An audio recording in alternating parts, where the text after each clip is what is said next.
Hey everybody, I'm Nick Savacci. This is episode number 8 of the Adventure Chat podcast. And I'm Mike Schaefer, and today we're going to talk about a little bit of a recap of the Rebelle Rally.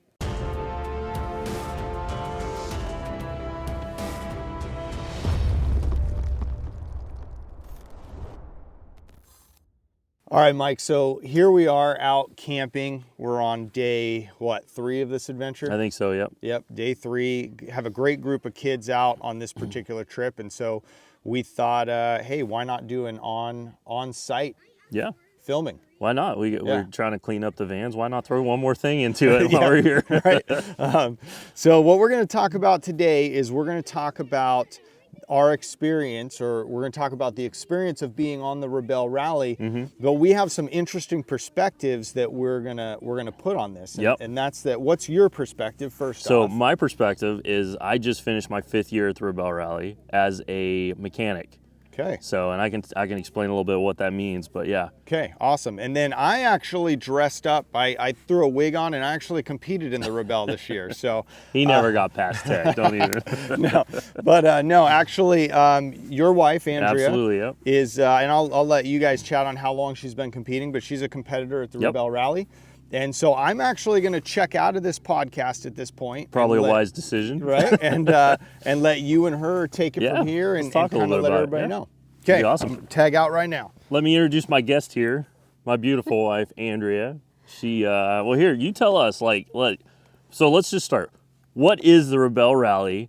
Okay. What's your experience? You've got a couple years under your belt. Done it a couple Tell me how you got there. First, let's just start right there, and then we'll go from there. Okay, so the Rebelle Rally is a all-women map and compass navigation rally. There's no electronics, so no cell phones, no GPS, nothing like that. And I first heard about it back in 2016.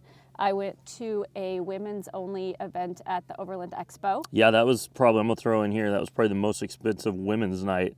Yes. Ladies' night I've ever sent you to, or told you to go hang out. That's true. You took all the kids back to camp, and Emily Miller was there with Rochelle Croft from XO and a couple of their ladies, and they were talking about this event, the Rebelle Rally, and it was coming up on its inaugural year, and I heard about it, and I was like, man, that sounds awesome. And so I went back to the tent, and I told you about it, and I was like, there's this event, and I was like, I really want to do this. And just started looking into it, and then started training and found my very first teammate, Michelle. Yeah. And that was back in 2016. And I remember driving home from that trip, and you would not shut up about it. And I mean that, Yeah. But I'd never seen you become so passionate so fast about something that really weren't even really sure what it was yet. Right. And I remember just saying, well, go do it. What's the big deal? Go do it. And you're like, well, this is how much money it costs. This is how much it costs to do this. And I'm like, cool, figure it out and go do it if you want to do it. Right. And you had some amazing people walk into your lives. We had some wonderful people, wonderful sponsors that jumped right behind. I met up with Michelle. So the expo was in May. Yeah. And I met up with Michelle, I believe it was early July. Yeah. That first year. The event is in October. And we had a bunch of companies jump behind us and sponsor us, and we were at the start line for the very first year. Yeah, Kevin and Michelle were awesome. Just great people to work with on that. I don't want to spend too much time on the history, but I want to talk a little bit. I know you competed with Michelle a couple years. You guys had a couple rough years. We did. Michelle and I competed together two years, 2016 and 2017. Yeah. We did have a couple rough years, but you know what? We finished. Yeah. So that was a good goal. I want to touch on, because it kind of leads on a little bit to how I ended up in the Rebelle. A little bit, So I do want to touch on one part of that first year. And you guys weren't the only ones for sure that had problems those first couple of years. You guys ended up in an accident the first year. We did. On day 4, when we were in Dumont Dunes, we came off of the top of a dune too fast and nosedived off the other end. Yeah. And broke a lot of things on her Jeep. You did, yeah. And I remember that year, and I'm jumping in a little bit because this is kind of how I met Nick a little bit, but Nick Cimarusi, Nick Guyvers, a lot of people know him. He is the head mechanic for the Rebelle Rally. Correct. And he's been there since day one. Since day one. And I remember sitting at home watching the live feeds and stuff of him putting that Jeep back together. And I'm just dying because I'm like, I want to be there. I want to get my hands dirty. I want to I want to work on this thing, and just not being able to be part of it. Right. But he did an amazing job on it. He did. To He this had a day, good crew. I'm thankful for him. We made a sign at the end of the Rebelle that year and took a picture with all the mechanics that said Team Sugar High Pit Crew. Yep, that's funny. And then so year 2, I'm jumping around on you a little on you. Yeah, year two, you guys had some issues. We did. So about 4 months before the Rebelle, her Jeep caught on fire when they were towing it. And they scrambled to get it together. Scrambled. We actually thought we weren't gonna compete because it was so close. They really busted tail on it. They busted their booties, got the Jeep put back together. Yeah. But there were still a few things that were wrong with it that kept breaking and causing us to break down on course and different things. But that is how so Nick kind of spent some time analyzing it, kind of figured out a couple things that it needed. And I got a call one afternoon from Nick's first time I'd ever actually talked to him on the phone. I didn't know anything about this. Yeah, I got a call from him one afternoon. He's like, hey man, I think it was a couple sensors. He needed a spare tire for another team, which ended up being a horrible chase down. And he said, this was funny. He said, I need an air filter and some pre-filters. And I'm like, okay. So I hit all the auto parts stores in Vegas and basically got everything he needed. I couldn't find any pre-filters. So I called your mom and dad to come get the kids. And I'm like, I got to drive to Dumont tonight. But we were back in Dumont again. Back in Dumont. I went upstairs and I remember going through your pantyhose drawer and grabbing all your pantyhose. Which I didn't even know I owned still. Yeah. And drove out and met him and Harry Wagner out in the middle of the desert in Dumont at like 10 o'clock, 11 o'clock at night. It was late. Basically with everything he needed to fix the Jeep Sugar High and fix a couple other vehicles too. So the story's always been with him, and he loves telling it. The first time I ever... Even this past year. Oh yeah, the first time I ever met Nick was in the middle of the desert in the middle of the night with my wife's pantyhose. Yep. So that's how you came in. Yeah, that's how I came in. So that was your year 2. That was my year 2. Yep. Yep. The third year, 2018, I did not compete. Yep. It's the only year I have not done it. And then 2019 and 2020, I competed with the wonderful Anna Lewis in her FJ. Amazing woman, amazing FJ. Yep. And we had a couple really great years. We finished really, really well. And then she was going to take the next year off. Yep. And I ended up not having anybody for quite a while. And then in June, actually when we were in Oregon, Chris Mockler reached out, and because she was short a teammate too. Her teammate was not going to compete, and that was 2021. Okay. And I hooked up with her in June and teamed up for 2021, 22, and 23. That's right. So your 4th year. So the year you started with Anna. That was my 3rd year, the 4th of the Rebelle. 4th of the Rebelle. Yeah. So your 3rd year, the 4th year of the Rebelle. That's when Nick called me and asked me to come on and be a mechanic with him. He figured we'd kind of chatted a little bit from the previous stuff of me, getting to know him with the other stuff. So that was 2019. That's when I kind of came onto the Rebelle. So I just did my 5th year as a mechanic. You just did your 7th year as a competitor. Correct. So that kind of leads us up to this year. Yep. Why don't you just give us a brief overview of, I know you kind of did at the beginning, what the Rebelle is and everything. Okay. Just walk us through, let's start at Tech Day. Let's just kind of give a quick overview of that. It's a 10 days total. It's 7 days of competition? It's now almost 8 days, but the first day's not officially scored. Okay, walk us through those days and then walk us through, I'd really love to hear from your perspective, because it's different from my perspective. Right. I'd love to hear from your perspective a day in the Rebelle on a competition day, what happens, because all I know is there's women scrambling everywhere when I crawl out of bed finally at when I get you run and hide from them all. Yeah. We'd like to take a quick second to thank a few of the sponsors who have come on board to support the 2024 Rogue Overland Expedition. The first sponsor we'd like to thank is All Dogs Off-Road. All Dogs Off-Road is a co-op style company that has the suspension lift, wheels, and other products that you need for your 2nd generation and newer Nissan Frontier and Nissan Xterras, including the ever sought-after Titan suspension swap. They also have some products for Toyota vehicles. You can check them out at alldogsoffroad.com. The next company we would like to thank is Cascadia Vehicle Tents. They offer awnings, tents, racks, and water systems to set up your vehicle for the next off-road adventure. Cascadia Vehicle Tents was created to be more than just a company, but a community. And after using their products for more than 8 years, we can say for sure we appreciate them being a part of the community and the community that they have created in the outdoor space. You can check them out at cascadiatents.com. So they actually have now added another day earlier that's a pre-tech day, which is not required. Yep. So those particular days we go in with our vehicles, we get them mechanically checked sometimes, we get our navigation checked, because again, this is no electronics. Yeah. So we can't have navigation in the vehicle, we can't have cell phones, we can't have digital compasses even. Yeah. Those aren't even allowed. So anything that shows a coordinate or shows where you possibly are, even cameras that show location where the picture was taken, we cannot have. Yep. So we get all those things checked at pre-tech, and then get signed off if we're mechanically cleared, navigationally cleared, and then we also have to have like doctor's notes through tech. We get trackers, so our vehicles all get a tracker, and then we get a handheld tracker. Yeah. And the handheld tracker is what we press at checkpoints to show where we are.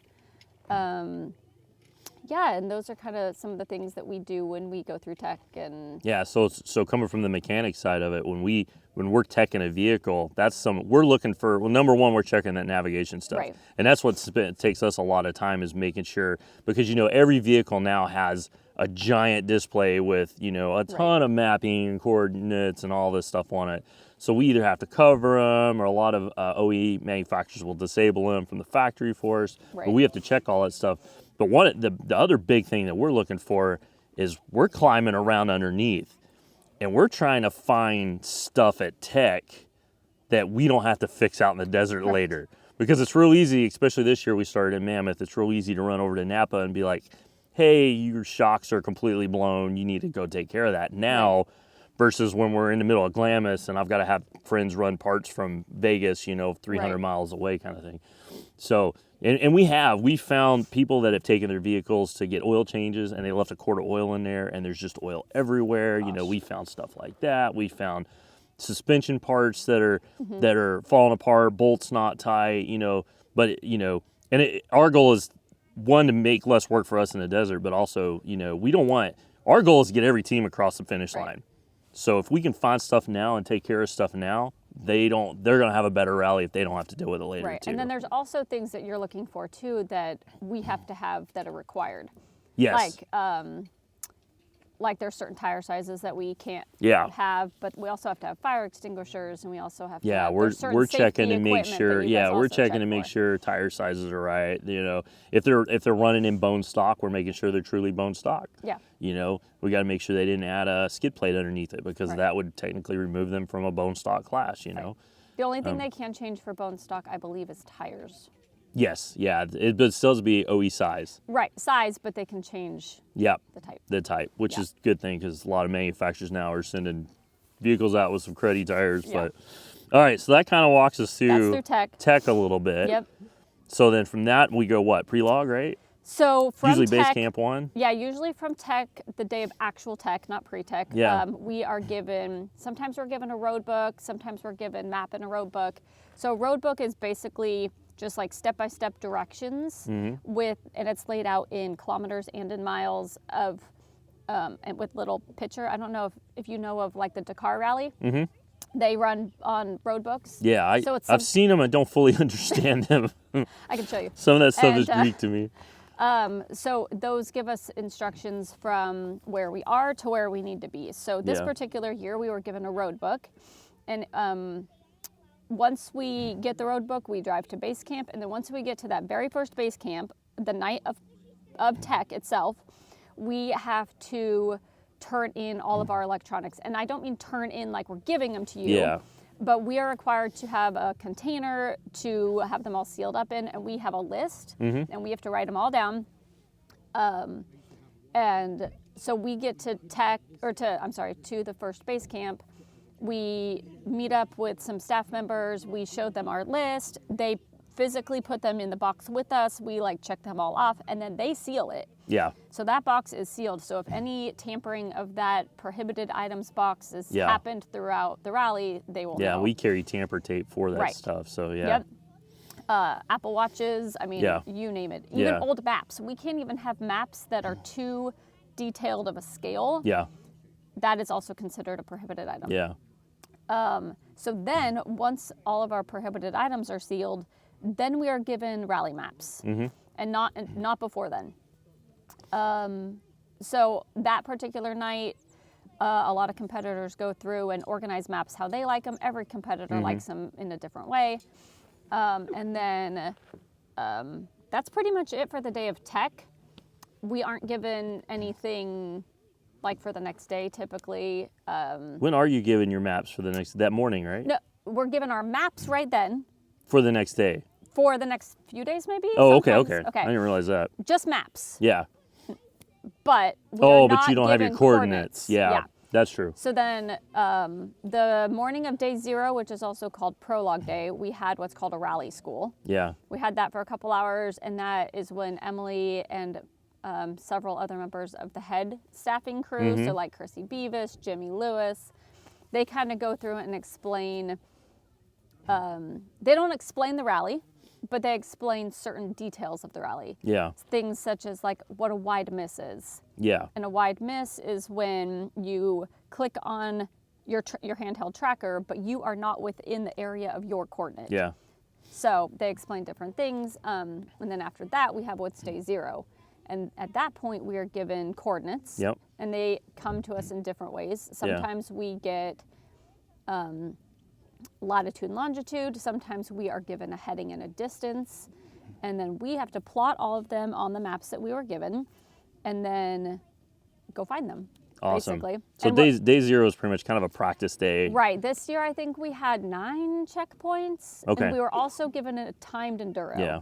So a timed enduro is the same thing. It's a road book, but based on the speed that we are supposed to average at each step, there's a certain time we're supposed to be at each step. And so as competitors, we're required to figure out those times. And then they have timing controls out there during the timed enduro. And we have to be at that timing control at the exact time that we're supposed to. And that's how we get points. Yeah. So on day 0, we had one of those, and that's how they ended up starting us for day 1. Gotcha. Was based on how well we Based on those performed times. during that the day 0 wasn't scored, but Yeah. the enduro was scored to get us to the start line of day 1. Awesome. So I know for us, because we were all there for pre-tech, the mechanics team. The day of tech, we were there for about half of it.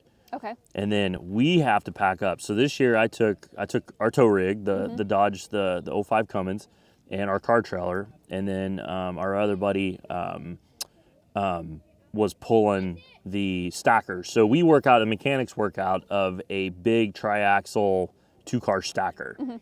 And that's kind of our mobile shop. And so for the mechanics, the teams don't have their own mechanical sport. No. Okay? So we have one mechanics team, and our job is how many vehicles this year? Was 65? So we've got one mechanical team, and we're responsible for getting 65 cars across the finish line. Yep. And that just kind of keeps the playing field even, right? For a lot of them. You know, everybody doesn't have a pit crew. We are everybody's pit crew. And so about halfway through the day of tech, we took off. Josh and I with the stacker, and then me in the car trailer, we take off and we head down to base camp 1. Because we need to get there, get the stacker set up and ready to go. So as teams come in, and usually the day from tech to that first base camp, we don't get a lot of business, right? Which is fine. Most people are squared away. It's all road miles. Sometimes there's a couple checkpoints on the way. Yeah. But we need to be set up in case anybody comes in and has problems or issues or anything that they want us to help take a look at. Right. So that's kind of our, day 0 kind of thing. It's kind of an easier day for us, but it takes a little bit to get the trailer all, set up, especially if Josh and I were the only 2 there because everybody else was still up at tech doing their thing. And this year it was a little bit closer because... Which was nice. Normally, in the past, we have done tech up near Tahoe. Yeah. And then started... Tonopah-ish area. Tonopah-ish area, not always, but that's a 4 or 5 hour drive. And this year we did tech in Mammoth, and our first base camp was like 40 minutes away. Yeah. So... Yeah. That was a little different. Even for us, that was different because we all were like, Normally after tech, we have time to like kind of get our head in the game and just start preparing, and 40 minutes later we were there. Yeah. And so it was, even for us, awesome. it was a little bit different. It was awesome. Now this year was a little bit different too, and I really like the way Emily did it as far as base camp's concerned. She really made it easier on the staff's life. And I know you guys don't see that. No, we see that. Yeah. And we actually like self-camp nights too. Yeah, so I think it worked out good. So we had 3 base camps this year, Yep. 3 main base camps this year, and 2 self-camp nights. Correct.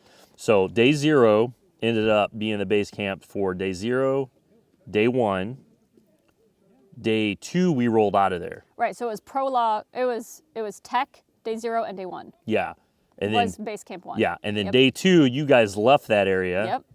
So let's do that. So, okay, prologue day is over. Yep. Day 1 starts your first Scored day of competition. scored competition. Yep. So day 1, your base camp days are kind of all going to look the same. Yeah. In reality, for the most part. Yep. The self camp nights are a little bit different. So let's do that then.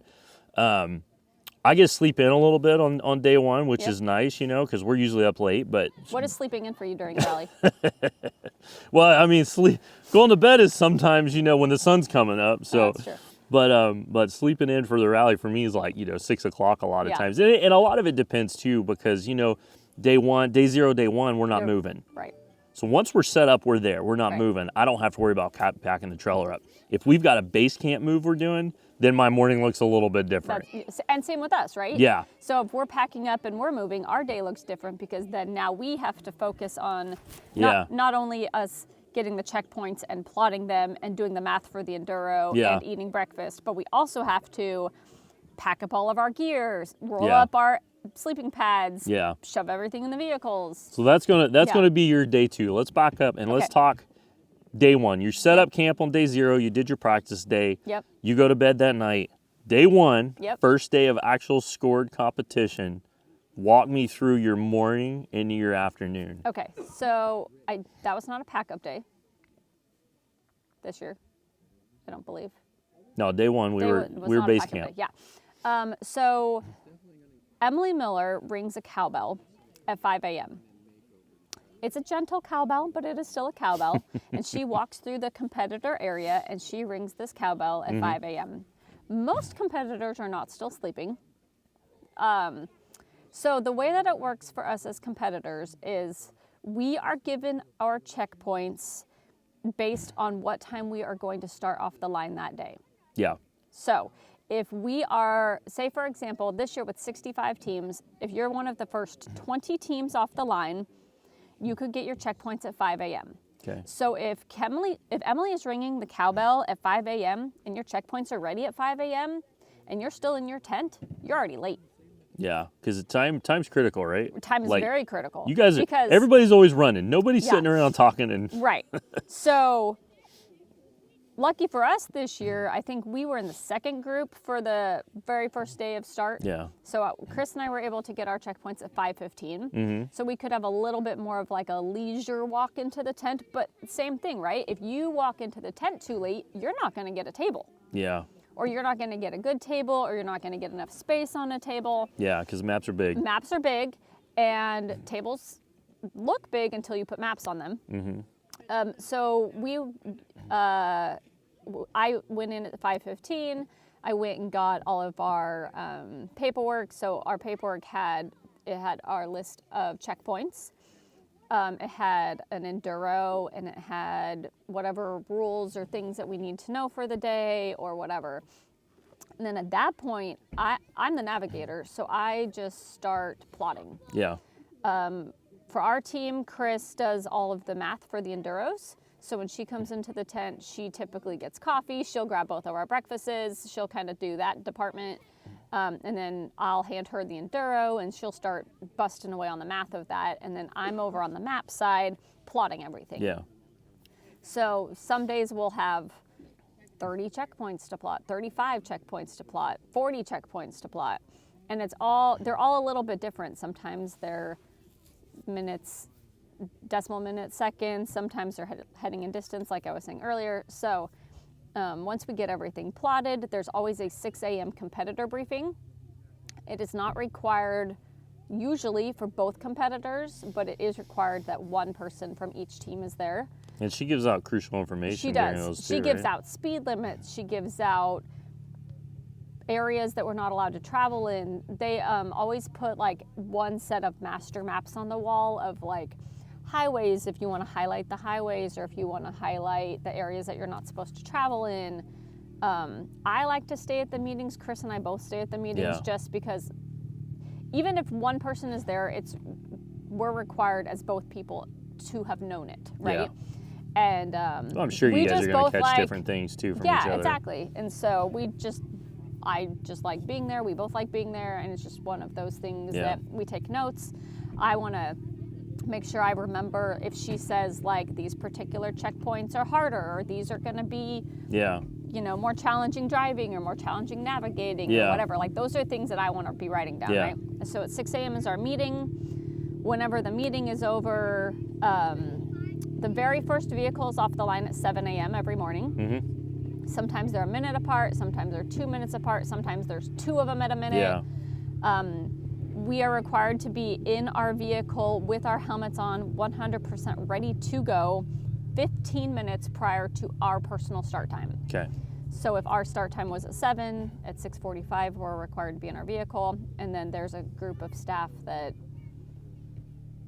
come and get us and line us up. And at the start those line. two, I know this year it was Jess and Erica. Yeah, Jess and Erica, and they were busting tail They're the whole wonderful. time, man. They're super awesome people, but so great. Yeah. So. And then from there, it's checkpoint time. It's checkpoint time or enduro time, depending on how the day goes. Yeah. And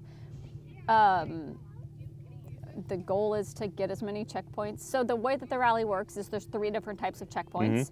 There's greens, there's blues, and there's blacks. The greens are mandatory, and they have a staff person sitting there. Okay. And they're like those big, giant green flags. You know, you see flags waving at gas stations all the time. It's similar to those. They're green, and they always have a staff member. Okay. And those are typically easier to find. They're more on a main road, not a main like paved road necessarily, but more of a easily noticeable road. And then blues will also be marked, and sometimes they're like a little PVC pipe, and it's painted blue with a Rebelle sticker. Sometimes it's a little blue flag, but those will also always be marked, and they're a little bit harder to find. Yeah. And then there's blacks, which have no marking whatsoever. Okay. And so for a black, you need to know your heading, your distance, your triangulation. You got to know where you're at. You got to know where you're at. Because when you hit that tracker, now when we hit the tracker, it does tell us our coordinates. Yeah. So at that point, we can compare with the list that we were given to see if we are indeed in the right spot, and or to see how far off we are, if we're within the wide miss. And you can make an adjustment off of that. We can make an adjustment off of that. Which points go down? So if we're within any points or 0 points, we can't fix it. Okay. For a black. Gotcha. If we're too far out of a wide miss, we lose points, but then from there we can go back, and it's not like recouping points because you won't get them all back. You're not getting, right, you're still losing the 10. Yeah. So you're still down 10 regardless, but maybe you can get a couple. Yeah. You can get 3 so the 10 doesn't hurt quite as bad. Yeah. Yeah, and so we just that's kind That's of our your day. We just hit checkpoints and as efficiently and quickly as possible, and we like to make fast decisions. And nice. So that's kind of how our day goes, and then we do that for 12 hours, 8 days in a row. Nice. So your day, depending on how it goes out there, that's also true. Depends your day. Depends on how my day ends up at the end of the day. So those days where we're not moving base camps, obviously, well, this is every base camp day. Our work really begins when you guys start coming across the finish line in the afternoon. Unless somebody has something catastrophic. Unless something catastrophic happens, yes. I'll get into that too. But for the most part, my day begins when you guys come in. Right. So what happens is when you guys cross the finish line at the end of the day, right? Y'all, you check in, you turn your tracker in, correct? You do all that stuff. We have to, once we cross the finish line at the end of the day, now granted, we have like certain times that we have to be at everything. Yeah. So like checkpoints close for us. Yes. It's not just like, oh, here, go do these checkpoints. That's part of the strategy that you have to play. That's part of the strategy is the timing, right? And things that have open and closing times. So even for us, like the finish line, doesn't even open for us sometimes until 10 hours into the day or 7 hours into the day. So like we have to be out there. Right. But yeah, so then once we cross the finish line, we have 1 hour from when we cross the finish line to unload our gear if we need to unload our gear, if we need to get gas, which we always need to get gas. And then if we do need to see mechanics, that is not included in our hour. Then our time changes a little bit, but yeah, Yeah. So if a team needs to come see the mechanics, they get 2 hours of free time to come into our area. And what it is, we have our 2-car stack that we work out of, and we have a giant tarp in front of it. And what we're there to do is we're not necessarily there to be your pit crew. Like, you can't just pull in and be like, hey, will you check the oil and clean the windows kind of thing. Like, that is not our job. Yeah, it would be great for you guys. Yeah. Our job is there to support them. Okay, our whole goal is to have a team come in and have them do everything themselves. I mean, ultimately, we've got tools for them, we've got scanners for them, we've got welders, we've got all the things, right? Yeah, all the things. Compressors, air compressors, we've got all the things. But now we are also there to help. So we will get teams that come in and they'll just be like, hey, we're checking it over, we're throwing a torque wrench on a couple bolts so we know are common problems on these vehicles. And we're like, cool, we'll stay out of your way. If you need anything, let us know.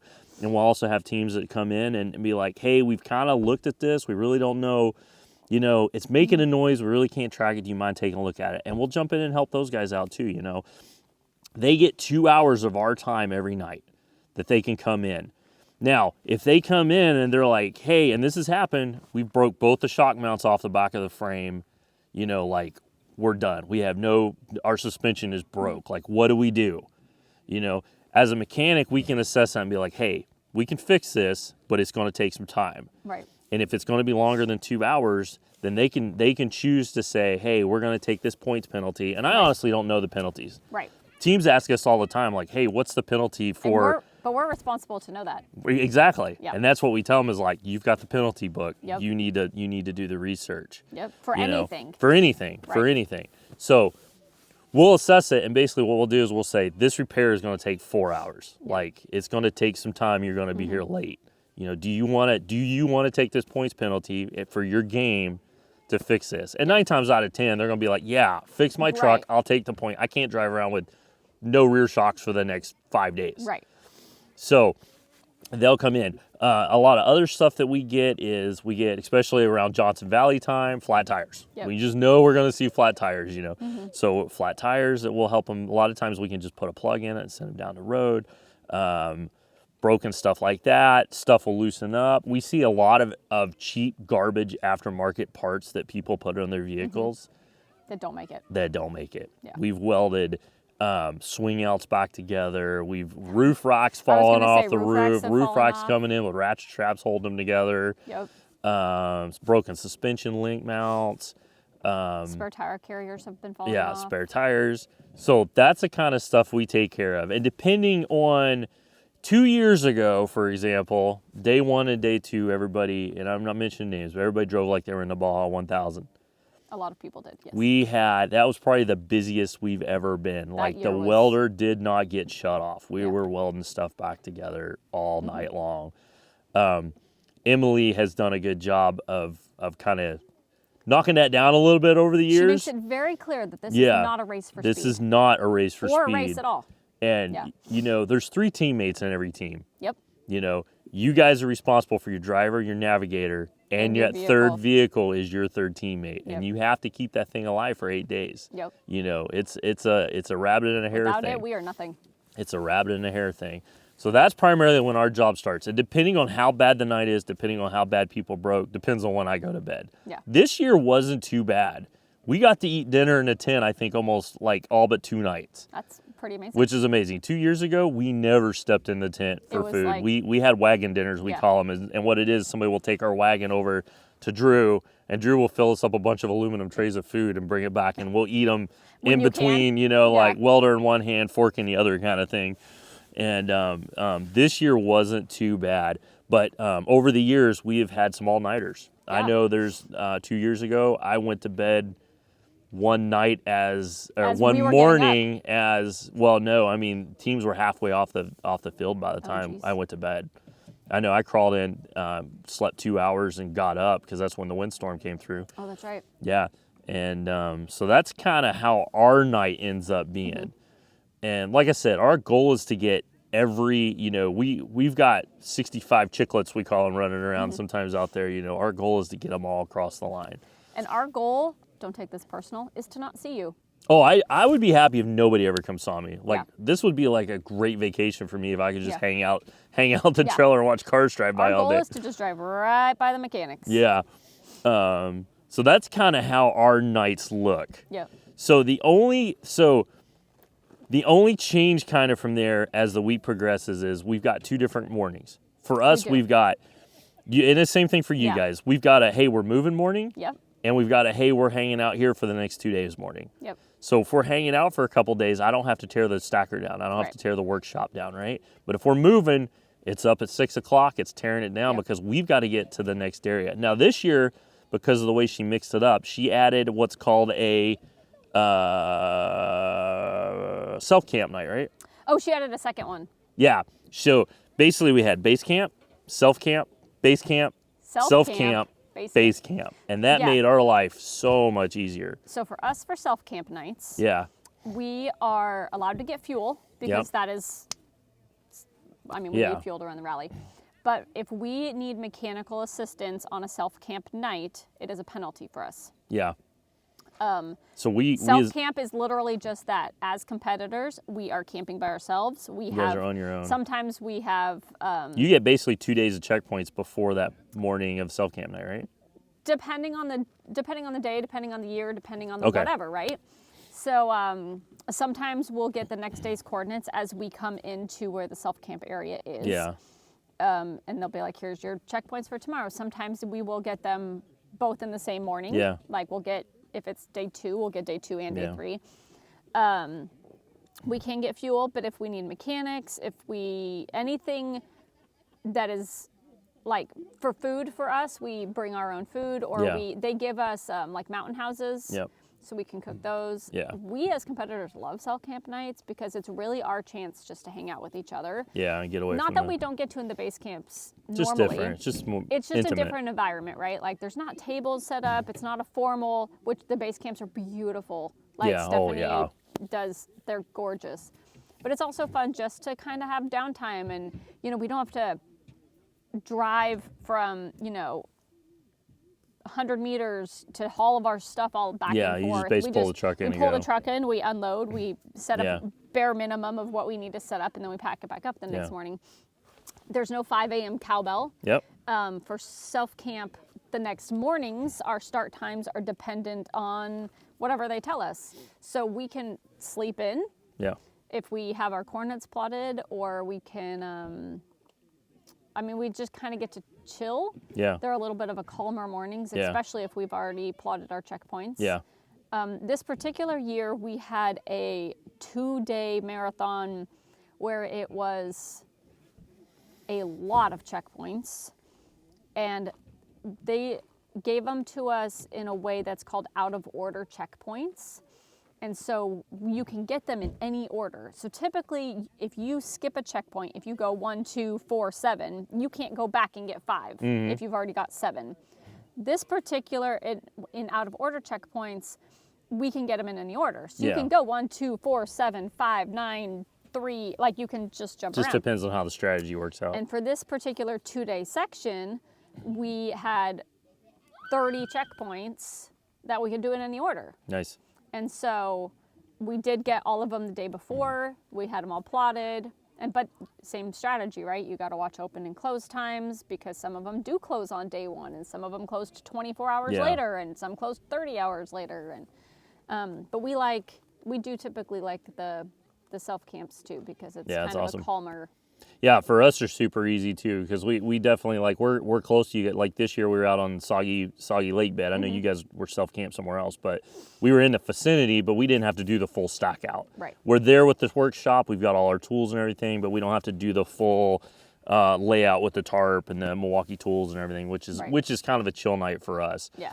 In the past, we've had to go from one base camp, pack up, move 5-6 hours down the road, and we're not moving fast with that trailer, you know, Right. and then be set up. And a lot of times you guys are coming in as we're nailing the tarp down, you Right. know, and it's like rush kind of thing. So having those self-camp nights in between the base camps, I think was nice for all the staff this year. I think nobody was complaining about it. Gave everybody kind of A downtime. a little bit of a break there. Yeah. So that's kind of how the week is laid out. Yep. You got base camp, self-camp, base camp, self-camp. The last base camp always ends in Glamis. Always. And that's kind of, everybody kind of comes in. Been a long week. There's a lot of emotions when we pull into Glamis. Yeah, because you're towards the end.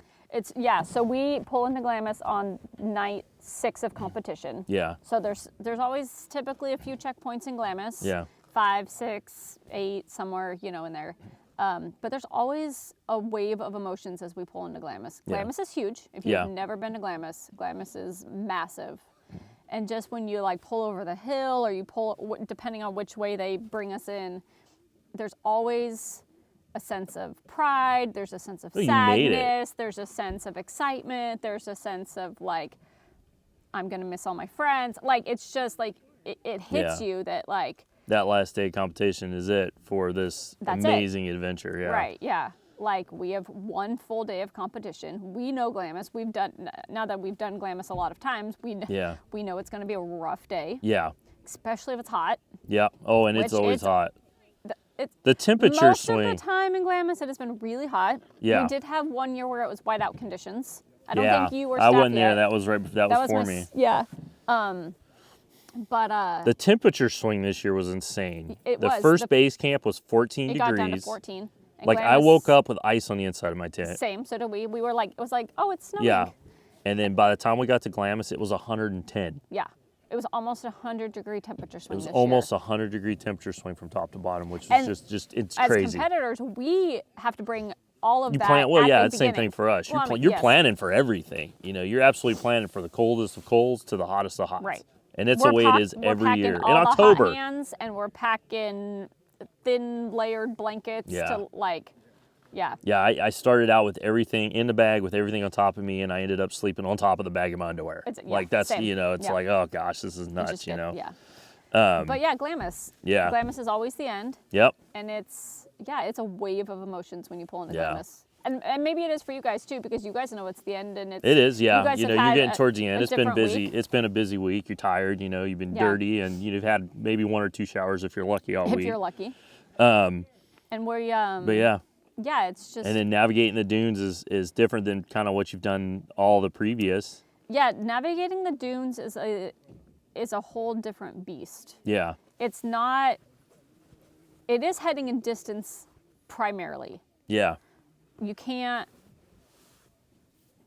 just measure the distance of what it's going to be and know that that's what it's going to be, because in the dunes you have to surf. Yeah. Right? Yeah, nothing's a straight line when you're driving out there. So the dunes it's a whole different way of navigating. Yeah. And it takes a lot of practice. And you can practice. definitely tell a lot of the teams, you know, and I don't watch scoring at all during the week. Like a lot of times towards Glamis, I have no idea where you guys are even ranked. Yeah. You know, it's kind of funny. You know, we just treat everybody the same. But yeah, Glamis kind of, you know, there's a lot. It filters a lot of people. Right. And a lot of people will show up. A lot of teams will show up and just kind of go for the greens. Right. Just to finish, you know. Right. And I've taken that strategy. Yeah. My first year with Michelle, we're like, let's get the greens. And then we're like, you know what? We have a little time. Let's maybe see if we can find the blue. And now we're like, let's get them all. That night. I mean, not all, but, you know. That night is one of my favorite nights because we've spent. After Glamis or before Glamis? After Glamis. So the night, the last night of competition. Once it's over. As the mechanic, that night is one of my favorite nights. And I'll tell you why. It's because we've spent all week piecing and patching and putting these things back together to get them on the starting line. And when I say piecing and patching, I really sometimes mean piecing and patching. That night when people cross the finish line, a lot of those teams, this is my favorite thing, will swing around through the mechanics and just thank us. And I've had hugs, and people offer me money and, you know, and drinks and, you know, and it's like you finally like, it's almost a sign of relief from the mechanical side because it's like, all my chicks are home. Right. You know, all my little ducklings are home. You know, they all made it, you know. And we'll stay a little bit busy that night. A lot of teams will come in and be like, hey, I've got to drive this thing home now. Can you just take a look at it, make sure it's safe, kind of thing. So we'll spend some time doing that, but it's a chill pace because nobody's worried about. And at that point, if anything's too bad, it's like, nope. Call your husband, call your your significant other, and bring a trailer out. Yeah. Like if it's the last day of competition, dude, we will weld that thing back together and get it on the trail. But that last day after it's done, so it's always a calmer day for us, So that's probably my favorite night. Yeah. And then the next day, that Saturday that Saturday is it's a celebration day. It is. Yeah, and a lot of party games going on, and yeah, there's Busby games, there's Woo games. Yeah, everybody's just hanging out. Massages. Yeah, you guys do. Everybody's just hanging out. We're fixing all the staff vehicles so they can drive home. Yep. And then that night is the gala. Yep. It's a formal event in Glamis in the sand dunes. Yep. And everybody dresses up to their whatever their best is that they want to dress up in. And the funniest thing to me about the and maybe you guys is different. You spend a lot of times with these girls. We spend a lot of time with these girls too. But they come in and they're all every day we see them. They're in like rally mode. So pants and dirty vests. and helmets and dirt lines around the eyes. And then it's always cracks us up because we walk into the gala and I'm looking around, I'm like, who are all these people? Right, because now we've showered. Have you been here all week? Like, you've had a shower, you're wearing a dress, your hair's all done. And I'm like, are you this? You were driving what? That was you? It's so funny because you don't even know these people anymore, But it's fun, man. Everybody's hugging, everybody's ready to go, everybody's excited. And it's also a different wave of emotions. It is, because we're so excited and so proud and just so honored to have done it. Yeah. And also know that that's the last night. Yeah, I get it. And it's and exciting for us too. And it's even the same like Friday night. It's super exciting, but you have to remember for us, we just spent the last 8 days without any contact with the outside world. Yeah. Then you get your cell phones back. You're still talking to your kids or your whatever. So for that Friday night for us, we get our phones back. We get to talk to our kids. We get to talk to catch up a little bit. Chris and I don't actually open our phones yet. We kind of wait till Saturday. We kind of still just want to soak in that moment. Yeah, because once it's over, once that phone's on, it's done. Right. As soon as you turn that phone back on, you are back in it. You're back in all your work emails, whatever has happened, who lost a tooth, you're back into mom mode and work mode instantaneously. And we kind of just want that Friday night just to soak in. I think it's so important too for those teams and it's these days it's so hard for anybody, especially moms and professionals and these ladies running this thing they're the full gamut from rocket engineers to stay-at-home moms and all those entrepreneurs. Just everything. It's just there's such a broad range of people there. But people don't get to shut off the way they do for this event. And you can see it's almost like a filter for a lot of these people, for a lot of these ladies, just to be able to shut down and reset. And, I think the rally's good for their souls more than, it's just crazy to watch that. Yeah. But we can see the transition too from like the day of day zero or before day zero when they turn their phones on and you can see them and they're like, where's my phone? And they're like, oh wait, I don't have it. And then like a few days later, they're like, I don't even miss it. Yeah, and that's awesome. Because so many people, even just everywhere, right? Yeah. I think it's important for everybody to take that opportunity and do that. Right, and everybody's so distracted by like, oh, who just texted me, or oh, what's that next email or whatever. And during the rally, during dinners, you're having conversations across the table where nobody's distracted. Distracted in the sense of like, oh, did you see that but you're breaking connecting news? With people. You're connecting with people, and you're making these connections. On our side, on the staff side of it too, it's kind of the same thing because we're discouraged. I'll put it that way. We're strongly discouraged from having our phones out around competitors because it's not fair for us to be walking around on Instagram on our phones while you guys can't have anything. We're talking. I don't want to be talking to the kids at home when you walk by because you're like, well, wait a minute, I want to talk to the kid. You know what I mean? Right. So we kind of we're able to disconnect, not as much as you guys are, obviously, but even for us, even for me, it's good for my soul too. Yeah. So I know we're running super long. Nick told us to do like 20 minutes on 20 this thing, minutes. and we're totally killing it. Sorry, Nick. And so we'll wrap it up. On the mechanic side of it, I'm so honored to be part of this team. Yeah. This year we had, I'm just going to shout him out. Nick, obviously, is our head mechanic, Nick Guyver, and then he calls me number 2, and I think it's more a reference to Poop than actually being like Like his. I know it's more of a reference to number 2 than anything. But I guess I've just been there the longest, so I kind of got it by default. default.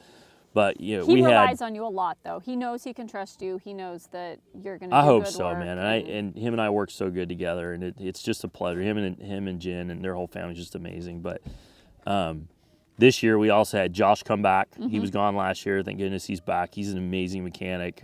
Just such a fun guy to work with. We had a couple from Rivian. Three people show up from Rivian.